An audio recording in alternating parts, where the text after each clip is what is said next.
Hi everyone, this is an online lecture series from SNIT. We are going to study the subject Programming in C. My name is Swati Sugadan. I am working as an assistant professor in EEE department of SNIT Adu.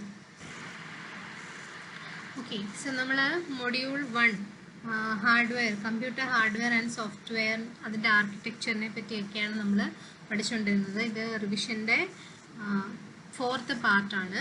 Okay, so in this session നമ്മൾ already discuss ചെയ്തിട്ടുള്ളത് കമ്പ്യൂട്ടറിൻ്റെ processor, input output devices, application and system software, ഇത്രയും കാര്യങ്ങളൊക്കെ നമ്മൾ already discuss ചെയ്ത് കഴിഞ്ഞു.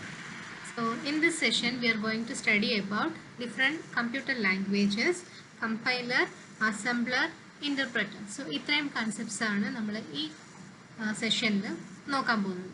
Okay, so കമ്പ്യൂട്ടറിൻ്റെ languages.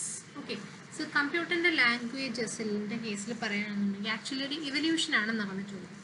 Initially നമ്മുടെ മെഷീൻസ്, കമ്പ്യൂട്ടർ എന്ന് പറയുന്നതിൽ നല്ലത് മെഷീൻസ് എന്ന് പറയുന്നതായിരിക്കും. സോ ഇനിഷ്യലി നമ്മുടെ മെഷീൻസ് വർക്ക് ചെയ്തിരുന്നത് അതിൻ്റെ ഹാർഡ്വെയർ ലാംഗ്വേജ് വെച്ചിട്ടായിരുന്നു.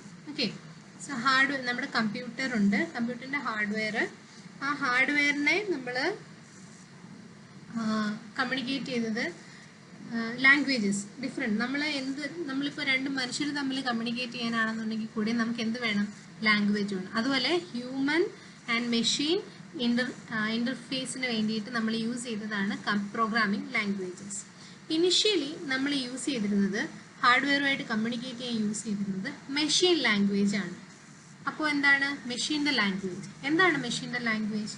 ഒരു മെഷീൻ്റെ ലാംഗ്വേജ് എന്താണ്? It is ones and zero, binary numbers ആണ് മെഷീൻ്റെ ലാംഗ്വേജ് എന്ന് പറയുന്നത്. Okay, ones in the form of ones and zeros. Okay, so ആദ്യകാലങ്ങളിൽ ഹാർഡ്വെയറുമായിട്ട് മനുഷ്യൻ കമ്മ്യൂണിക്കേറ്റ് ചെയ്യാൻ യൂസ് ചെയ്തിരുന്ന ലാംഗ്വേജ് ആണ് machine language. It is using ones and zeros. But അതിൻ്റെ പ്രത്യേകത എന്തായിരുന്നു? ഭയങ്കര കോംപ്ലിക്കേറ്റഡ് ആയിരുന്നു. അതായത് വൺസും സീറോസും വെച്ചിട്ട് ഒരു പർട്ടിക്കുലർ പ്രോഗ്രാം റെപ്രസെൻറ്റ് ചെയ്യാന്ന് വെച്ചാൽ it is really A tedious task. കുറച്ച് നാൾ കഴിഞ്ഞിട്ട് അതിൻ്റെ ആ ഒരു ഡിഫിക്കൽട്ടി മനസ്സിലാക്കി കഴിഞ്ഞപ്പോഴാണ് നമ്മൾ നെക്സ്റ്റ് ലെവലിലേക്ക് പോയത്. ഓക്കെ, സോ നെക്സ്റ്റ് ലെവലിൽ വന്നപ്പോൾ നമ്മൾ എന്ത് ചെയ്തു? അസംബ്ലി ലാംഗ്വേജിലേക്ക് പോയി. അസംബ്ലി ലാംഗ്വേജ് എന്ന് വെച്ച് കഴിഞ്ഞാൽ ഇംഗ്ലീഷിലെ ചില വേർഡ്സിന് സിമിലർ ആയിട്ടുള്ള കുറച്ച് ന്യൂമോണിക്സ് എന്ന് വേണമെങ്കിൽ പറയാം. സോ വേണമെങ്കിൽ എന്നല്ല, ന്യൂമോണിക്സ്. സോ ന്യൂമോണിക്സ് യൂസ് ചെയ്ത് ഓരോരോ പർട്ടിക്കുലർ മെഷീന് വേണ്ടിയിട്ട് നമ്മൾ കോഡ് എഴുതാൻ തുടങ്ങി. അത് ഡിപ്പെൻഡ്സ് ഓൺ ദാറ്റ് പർട്ടിക്കുലർ മെഷീനാണ്. ആ മെഷീനെ ബേസ് ചെയ്ത് നമ്മൾ ന്യൂമോണിക് കോഡ്സ്, വൺസും സീറോസിൻ്റെ നെക്സ്റ്റ് സ്റ്റെപ്പ് ചെറിയ ചെറിയ ന്യൂമോണിക് കോഡ്സ് വെച്ചിട്ട് നമ്മൾ മെഷീനുമായിട്ട് കമ്മ്യൂണിക്കേറ്റ് ചെയ്യാൻ തുടങ്ങി. ഓക്കെ, സോ നമ്മൾ ന്യൂമോണിക്സിൽ ഹ്യൂമൻ ബീയിങ് പ്രോഗ്രാം ചെയ്യും, അതിനകത്ത് ഒരു കൺവേർട്ടർ വേണം. കാരണം എന്നാലും എങ്ങനെ പോയാലും നമ്മൾ ഏത് രീതിയിൽ പ്രോഗ്രാം എഴുതിയാലും കമ്പ്യൂട്ടറിൻ്റെ ഹാർഡ്വെയർ അല്ലെങ്കിൽ മെഷീന് മനസ്സിലാവുന്നത് വൺസും സീറോസും ആണ്. Even if we code in assembly language, കമ്പ്യൂട്ടറിന് എന്തേ മനസ്സിലാവും? Machine language. സോ അപ്പം നമ്മൾ എന്ത് ചെയ്തു?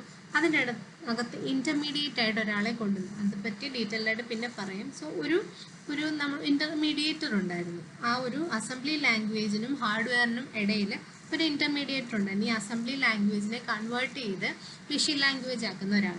ഓക്കെ, സോ അങ്ങനെയായിരുന്നു നെക്സ്റ്റ് ലെവൽ ഓഫ് ലാംഗ്വേജ് എന്ന് പറയുന്നത്.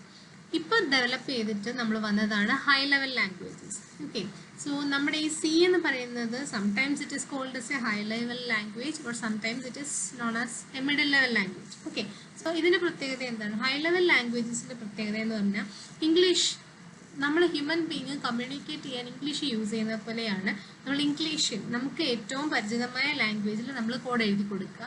അതിനെ നമ്മൾ ചില ഇൻ്റർമീഡിയേറ്റേഴ്സിൻ്റെ ഹെൽപ്പിലൂടെ നമ്മളതിൻ്റെ മെഷീൻ ലാംഗ്വേജ് ആക്കി കൺവേർട്ട് ചെയ്യുന്നു, മെഷീൻ വർക്ക് ചെയ്യിപ്പിക്കുന്നു. അതാണ് ഇപ്പോൾ നടന്നു പോകുന്ന ഒരു പ്രൊസീജിയർ. സോ നമ്മുടെ ഒരു ഹൈ ലെവൽ ലാംഗ്വേജസിന് കുറച്ച് എക്സാമ്പിളാണ് ഫോർട്രാൻ, പാസ്കൽ, സി എന്നൊക്കെ പറയുന്നത്, ജാവ. ഓക്കെ, സോ ഇതെല്ലാം ഹൈ ലെവൽ ലാംഗ്വേജിന് എക്സാമ്പിൾസ് ആണ്. സോ ഇങ്ങനെയാണ് ലാംഗ്വേജിൻ്റെ ഒരു എവല്യൂഷൻ വന്നത്. ആദ്യം മെഷീൻ ലാംഗ്വേജ് ആയിരുന്നു, പിന്നെ അസംബ്ലി ലാംഗ്വേജിലേക്ക് പോയി by using mnemonics. Machine language 0s and 1, assembly language mnemonics ആണ്. പിന്നെ ഹൈ ലെവൽ ലാംഗ്വേജ് ഇംഗ്ലീഷിലെ ലെറ്റേഴ്സ് ആൽഫബറ്റ്സ് വേർഡ്സ് ഒക്കെ യൂസ് ചെയ്തിട്ടാണ് നമ്മൾ ഹൈ ലെവൽ ലാംഗ്വേജിൽ കോഡ് എഴുതുന്നത്. ഓക്കെ, സോ ഇതാണ് നമ്മുടെ കമ്പ്യൂട്ടർ ലാംഗ്വേജിൻ്റെ ഒരു എവല്യൂഷൻ എന്ന് പറയുന്നത്. സോ ഇനി നമ്മൾ പറഞ്ഞു ചില ഇന്റർമീഡിയേറ്റേഴ്സിന്റെ കാര്യം, അതായത് അസംബ്ലി ലാംഗ്വേജിൽ ഹ്യൂമൻ ബീങ് കോഡ് എഴുതിയപ്പോൾ ആ അസംബ്ലി ലാംഗ്വേജിനെ മെഷീൻ ലാംഗ്വേജിലോട്ട് കൺവേർട്ട് ചെയ്യാൻ ഒരാൾ വേണമായിരുന്നു. അതുപോലെ ഹൈ ലെവൽ ലാംഗ്വേജിൽ ഹ്യൂമൻ ബീങ് കോഡ് എഴുതിയപ്പോൾ അതിനെ മെഷീൻ ലാംഗ്വേജിലേക്ക് കൺവേർട്ട് ചെയ്യാൻ ഒരാൾ വേണം. സോ ആ ആളെ പറ്റിയാണ് നമ്മളിപ്പോൾ പറയുന്നത്, compiler and assembler. Okay, so assembler convert the source code, അതായത് അസംബ്ലി ലാംഗ്വേജിൽ എഴുതിയ കോഡിനെ എങ്ങോട്ട് കൺവേർട്ട് ചെയ്യുന്നു? Ones and zeros, object code, അതായത് മെഷീൻ ലാംഗ്വേജിലേക്ക് കൺവേർട്ട് ചെയ്യുന്നു. വേറസ് കമ്പൈലർ എന്ത് ചെയ്യുന്നു? ഹൈ ലെവൽ ലാംഗ്വേജിൽ എഴുതിയതിനെ എങ്ങോട്ട് കൺവേർട്ട് ചെയ്യുന്നു? മെഷീൻ ലാംഗ്വേജിലേക്ക് കൺവേർട്ട് ചെയ്യുന്നു. സോ ഇവരാണ് നമ്മൾ ആ പറഞ്ഞ ഇന്റർമീഡിയേറ്റേഴ്സ്. ഓക്കെ, സോ ഇനി നമ്മൾ പറയാൻ പോകുന്നത് ചില basic difference between compiler and assembler. So compiler converts source code written in the programmer by the machine language. Compiler എന്താണ് ചെയ്യുന്നത്? Machine source code high level ലാംഗ്വേജിൽ എഴുതിയതിനെ എങ്ങോട്ട് കൺവേർട്ട് ചെയ്യുന്നു? Machine language. വേറെ അസംബ്ലർ ആണെങ്കിൽ അസംബ്ലി കോഡിനെ എങ്ങോട്ട് കൺവേർട്ട് ചെയ്യുന്നു? Machine code. ഇനി compilers input is source code. So input എന്താണ്? സോഴ്സ് കോഡാണ്. സോഴ്സ് കോഡാണ് ഹൈ ലെവൽ ലാംഗ്വേജ്. അസംബ്ലറിന്റെ ഇൻപുട്ട് എന്ന് പറയുന്നത് അസംബ്ലി കോഡിങ്.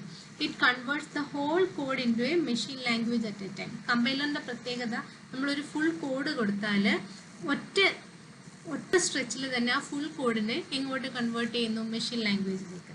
ബട്ട് കമ്പൈലറിന് ഒറ്റ സ്ട്രെച്ചിൽ കോഡ് കൺവേർഷൻ പോസിബിൾ അല്ല. സോറി, കമ്പൈലർ അല്ല, അസംബ്ലറിന്. ഇനി A compiler is more intelligent than assembler.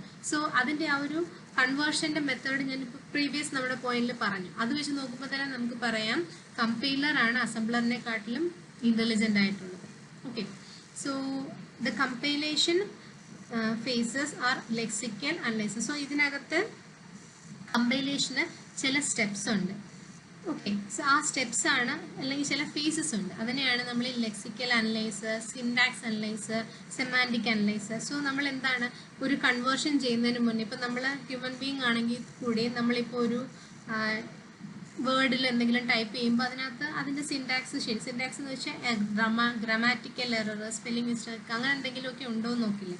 അതേ ഒരു പോലുള്ള പ്രോസസ്സ് നമ്മുടെ ഈ കമ്പൈലറിൻ്റെ കമ്പൈലേഷൻ പ്രോസസ്സിനുള്ളിലും ഉണ്ട്.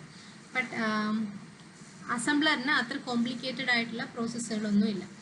ദ ഔട്ട്പുട്ട് ഓഫ് ദ നമുക്കറിയാം കമ്പൈലറിന്റെ output mnemonic version of machine code ആയിരിക്കും, അസംബ്ലറിൻ്റെത് ബൈനറി. സോ ഇവിടെ കമ്പൈലറിന്റെ ഔട്ട്പുട്ടിൽ വരുന്നത് ന്യൂമോണിക്സ് ആണ്, അതായത് അസംബ്ലി കോഡാണ്. എന്നിട്ടാണ് നമ്മൾ എന്ത് ചെയ്യുന്നത്? ബൈനറിയിലേക്ക് കൺവേർട്ട് ചെയ്യുന്നത്. വേറെ അസംബ്ലറിന്റെ ഔട്ട്പുട്ട് ഡയറക്റ്റ് ബൈനറി കോഡാണ് വരുന്നത്. ഇനി കമ്പൈലേഴ്സ് യൂസ് ചെയ്യുന്ന ചില ലാംഗ്വേജസ് ആണ് CPP, ജാവ, C# ഒക്കെ. വേറെ അസംബ്ലർ യൂസ് ചെയ്യുന്നതാണ് GAS, GNU ഒക്കെ. ഓക്കെ, ഇനി ഇന്റർപ്രറ്ററും കമ്പൈലറും തമ്മിലുള്ള ബേസിക് ഡിഫറൻസ് ആണ്, കമ്പാരിസൺ ആണ് on the basis of input. കമ്പൈലറിന്റെ പ്രത്യേകത ഒറ്റ സ്ട്രെച്ചിൽ എൻ്റെ പ്രോഗ്രാമിനെ വർക്ക് ചെയ്യിക്കും.